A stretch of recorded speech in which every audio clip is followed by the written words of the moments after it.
He was chosen because no one would miss him. Weak, frail, quiet. When the aliens abducted him, they thought they were taking a harmless human for experimentation. They didn't know that Earth's weakness could break galaxies. Because what they took came back wrong. His name was Calvin Reece. He wasn't a soldier, not a genius, not special in any way that mattered. In fact, if Earth had to vote on someone to sacrifice for alien diplomacy, it might have been him. He was the invisible man, the guy who blended into the crowd and vanished behind brighter stars. So, when the alien ship sliced into Earth's atmosphere and demanded a test subject to understand humanity, Calvin was selected before the sentence finished. He didn't scream. He didn't cry. He just nodded, too stunned or too tired to fight it. Within minutes, the delegation handed him over. The Krexar Empire, a civilization known for genetic purity and brutal science, took him aboard with thinly veiled disdain. Their mission was clear: break the human open, study the mind and body, and discard what didn't impress. They wanted Earth secrets. They thought they'd picked someone who wouldn't bite back. But Calvin's silence wasn't surrender. The lab was cold, lit in sterile blue. For days, or was it weeks, Calvin drifted in and out of sedation. They injected him with nanite strands, prodded nerves, burned skin, regrew it, mapped pain thresholds, and broke his bones just to watch them heal slower than expected. He's unremarkable, hissed one of the Krexar scientists. He's a failure of evolution, said another. The pain was constant. So was the isolation. His muscles atrophied. His memories blurred. But something else was happening too. Something the Krexar didn't see. Their nanite injections weren't compatible. Not fully. But instead of dying, Calvin's body began changing, adapting. Not in the way the Krexar predicted. It didn't reject the tech. It devoured it. Rewired it. Internal systems fused with foreign tech in unnatural ways. He stopped feeling pain. Then he stopped feeling fear. They thought he'd snapped. He hadn't. He'd evolved. One cycle, a careless guard entered Calvin's cell. The Krexar was 8 feet tall, armored in scaled biotech, armed with a plasma lance. Calvin stood still in the center of the room, head lowered. When the guard struck him, testing compliance, Calvin didn't flinch. He caught the weapon, barehanded. The guard didn't get a second move. Something inside Calvin ignited. It wasn't rage. It was cold, perfect clarity. A surge of violent understanding. He moved with unnatural precision. The alien's neck snapped like glass under a hydraulic press. Alarms howled. But Calvin didn't run. He walked. Deep in the vessel's black steel corridors, he hunted the ones who had torn him apart. He didn't shout. Didn't scream. He let the silence announce him. One by one, the crew fell. Calvin made his way to the ship's core and interfaced, flesh and machine merging with terrifying ease. He hijacked the systems. The ship obeyed him now. He wasn't their test subject. He was their retribution. And he was going home. But not alone. The Krexar ship re-entered soul space like a ghost returning to haunt its killers. It was silent. No hails. No threats. Just a war-class vessel descending toward Earth orbit, bearing the scars of an internal massacre. When the Earth Defense Network picked it up, panic surged through military command. This can't be right. One controller whispered, eyes wide. That's a Krexar ship, but it's broadcasting a human signal. Admiral Sato leaned over the holodeck, squinting at the feed. Put it through. A crackle. Then a voice, calm, low, and unmistakably human. This is Calvin Reece. Requesting landing clearance. Silence fell across the command center. Everyone knew the name. The man Earth had given up without resistance. The man no one had seen since the Krexar took him. Authenticate, Sato demanded. There was a pause. Then a short data burst flooded the system. DNA, neural map, voice ID. It was him. But it wasn't. The ship landed on an isolated field outside Geneva base. No weapons raised. No defense turrets. Just one man stepping down the ramp. Calvin Reece. His eyes were different. Not glowing, not robotic, just still. Calm. The way ocean water looks before a storm tears it apart. Doctors approached first, suits sealed, scanners in hand. They couldn't understand the readings. His body was flooded with nanosynthetic elements that had no right to function together. His brainwave activity was off the charts. Yet his pulse was steady. His breath slow. Is it you? A tech stammered. Calvin gave a small nod. More than I was. The Krexar ship powered down behind him. Locked. Sealed. Booby-trapped, in all likelihood. Earth's best minds would tear into it for decades. But Calvin was what mattered now. In a secure debrief room, Earth officials gathered. Generals, scientists, diplomats. They didn't know what to do with him. He wasn't military. Not trained. Not one of them. And yet, he'd returned piloting an enemy warship and broadcasting on frequencies the Krexar reserved for their own. You're saying you escaped? General Marek asked.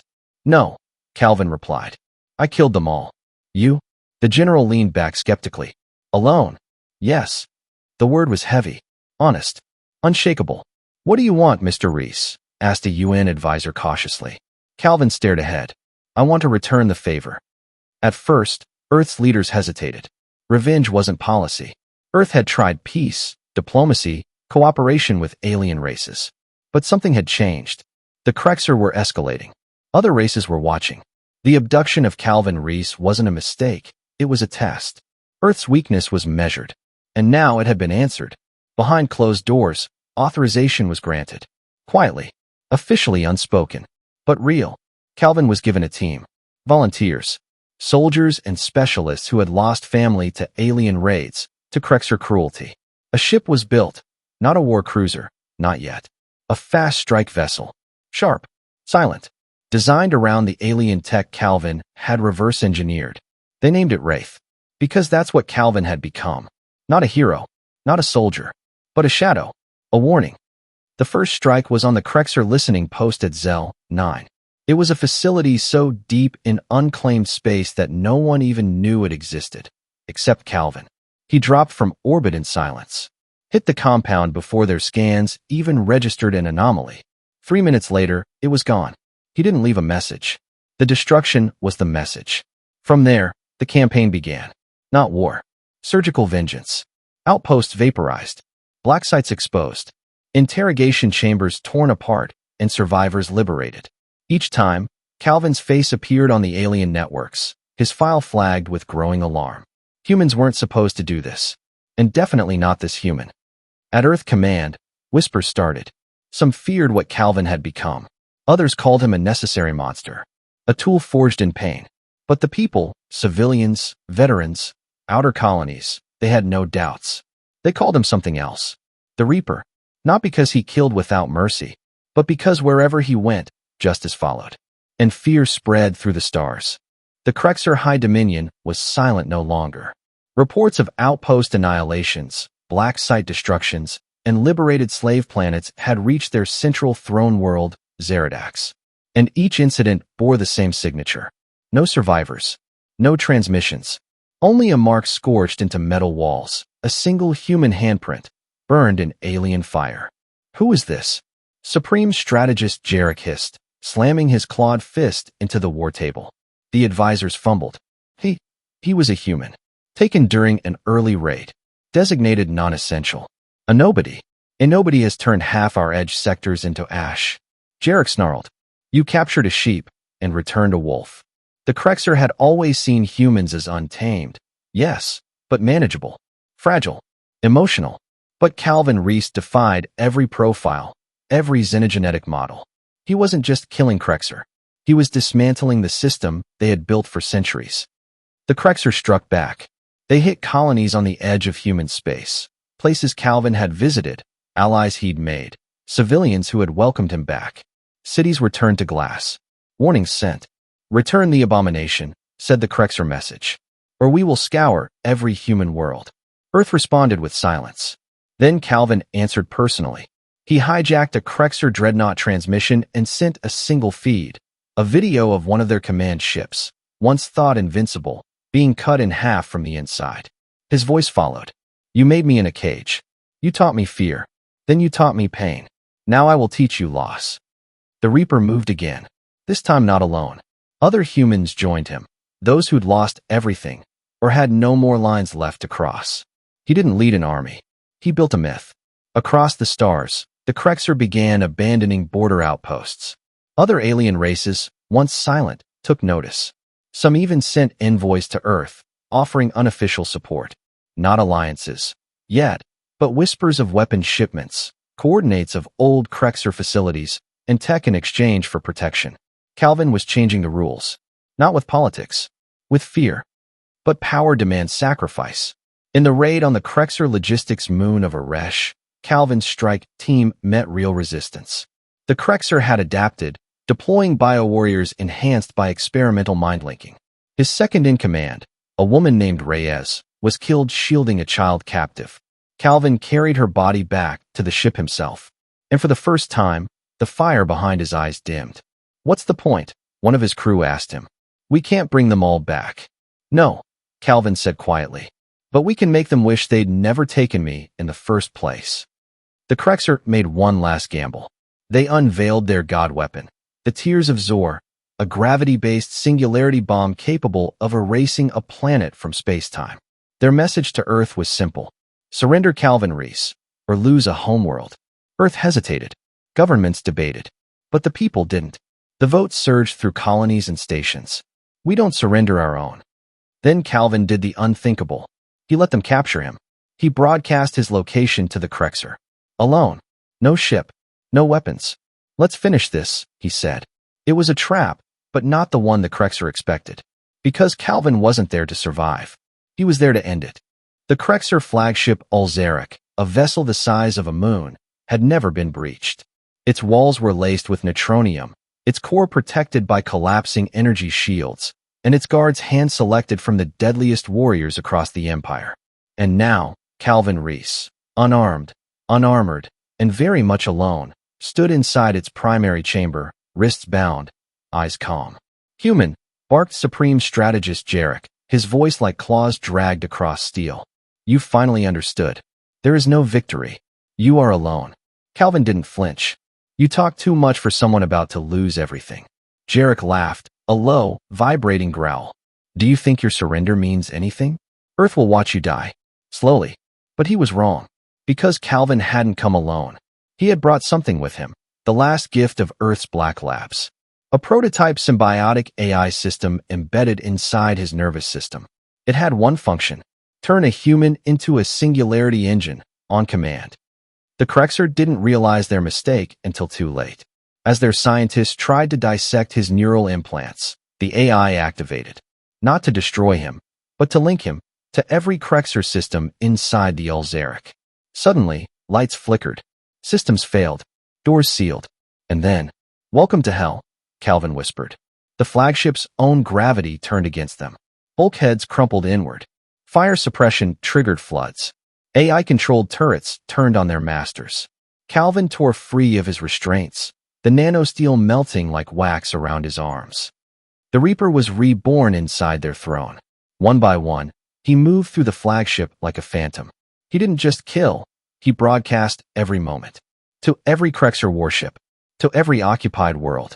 To every species still under their control. They watched him rip apart the command hierarchy with nothing but rage and a knife made from repurposed hull metal.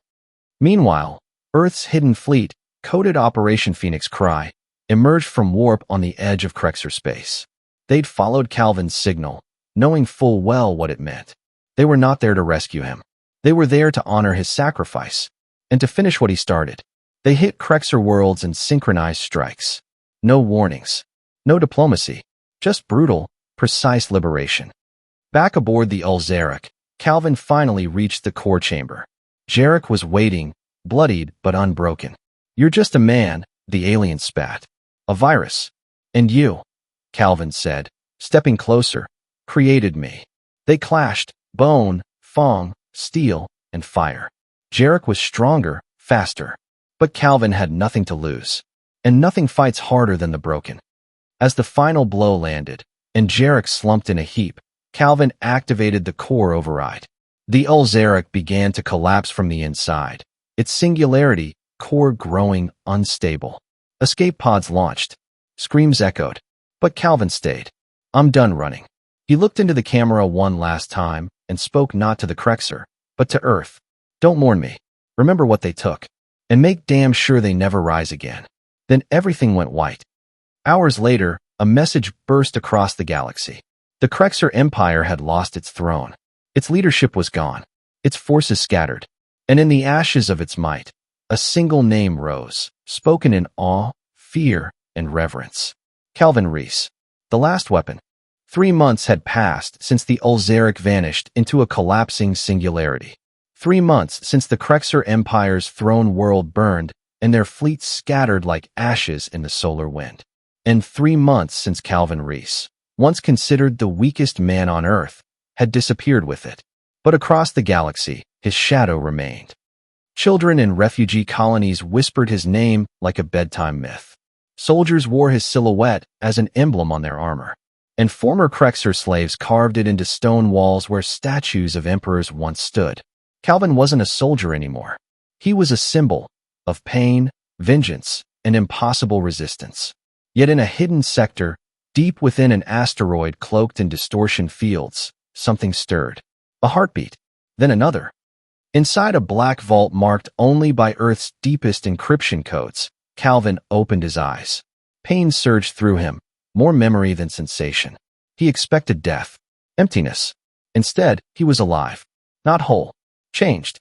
His muscles felt denser, his thoughts faster, and his skin, stitched with threads of nanofiber, so fine it glimmered under the flickering lights. A familiar voice filled the room. "Welcome back, Reece." He turned. General Alara Mendez stood with arms crossed, flanked by 2 armored guards. Her expression was cold, unreadable. "You told me not to bring you back unless we had no other choice," she said. Well, guess what? The galaxy had fractured. In the power vacuum left by the Krexar, warlords, scavengers, and opportunists had risen like weeds in broken concrete. Entire planets burned from new invasions. The Krexar remnants had fled to the shadows, regrouping under a crueler banner, the Ascendant Fangs, led by Jarek's surviving broodmate. But worst of all, the symbiotic AI inside Calvin hadn't fully shut down. It had evolved, merged with his mind. And now, it whispered things. Tactical maps without seeing them. Threat probabilities the moment he entered a room. Names of enemies he'd never met, but would soon kill. Earth's new strategy was simple. Don't just end the war. Scare the galaxy into peace. So they gave Calvin a new name. The Ghost of Ulzeric. A myth. An executioner. A force of reckoning unleashed in secret against any power rising too fast. Calvin didn't argue. He had seen what happened when humanity waited too long. On his first mission back, he appeared alone on a war moon orbiting the Kelvith cluster. They laughed. They called him a relic, a propaganda tool. Then he activated the implants. Within 7 minutes, the moon's core destabilized. The survivors called it a massacre. The analysts called it calculated. And across the stars, people started saying, "The monster isn't dead. He walks again." Back on Earth, whispers floated through the military ranks. Some feared Calvin. Others worshipped him. But all of them obeyed the unspoken rule. Don't get in his way. Because the weak man the Krexar once tortured had become something else. Not quite human. Not machine. Not soldier. But a weapon forged by pain and sharpened by purpose. And as Calvin Reece stepped onto his next drop ship, the AI inside him pulsed a single word into his mind. Next.